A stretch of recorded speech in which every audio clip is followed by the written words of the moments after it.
ನಮಸ್ಕಾರ. ಕೈಮದ್ದು ಬಿದ್ದಾಗ ತುಂಬ ನಿಶಕ್ತಿ ಆಗ್ತಾರಲ್ಲ, ನರಗಳಲ್ಲೆಲ್ಲ ಶಕ್ತಿ ಇರೋದಿಲ್ಲ, ಅದಕ್ಕೆ ಮೂಲ ಕಾರಣ ಕೈಮದ್ದೇನಾ ಅಂತ ಕೇಳಿದ್ದಾರೆ. ನೋಡಿ, ಎಲ್ಲದಕ್ಕೂ ಮದ್ದಿಡಿ ಅಂತೇಳಿ ಹೇಳೋದಕ್ಕೆ ಆಗೋದಿಲ್ಲ. ಇದ್ರೂ ಇರ್ಬೋದು, ಇಲ್ಲದೇನೂ ಕೂಡ ಇರ್ಬೋದು. ಈಗಿನ ಒಂದು ಆಹಾರ ಪದ್ಧತಿ ಕ್ರಮನ ನೋಡಿಕೊಂಡ್ರೆ ವಿಟಮಿನ್ ಯಾವುದು ಕೂಡ ಸಿಗ್ತಾ ಇಲ್ಲ. ಯಾವ್ಯಾವ ಅಂಗಗಳಿಗೆ ಏನೇನೆಲ್ಲ ವಿಟಮಿನ್ ಸಿಗಬೇಕು ಅದು ಕೂಡ ಸಿಗ್ತಾ ಇಲ್ಲ.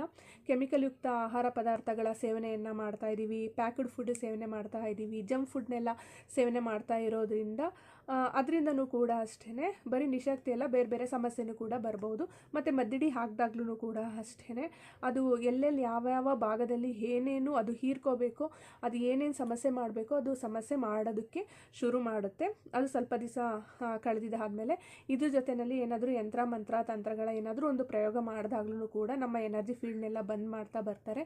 ಮತ್ತು ಅವ್ರದ್ದು ನಾಸ್ಬಾಯಿ ಕೆಟ್ಟ ಎನರ್ಜಿ ಅಂತ ಇರುತ್ತಲ್ಲ, ಅದನ್ನು ನಿಮ್ಮ ಮೇಲೆ ಫೋಕಸ್ ಮಾಡಿದಾಗ್ಲೂ ಕೂಡ ಅಷ್ಟೇ ಈ ಥರದ ನಿಶಕ್ತಿ ಸಂಭವ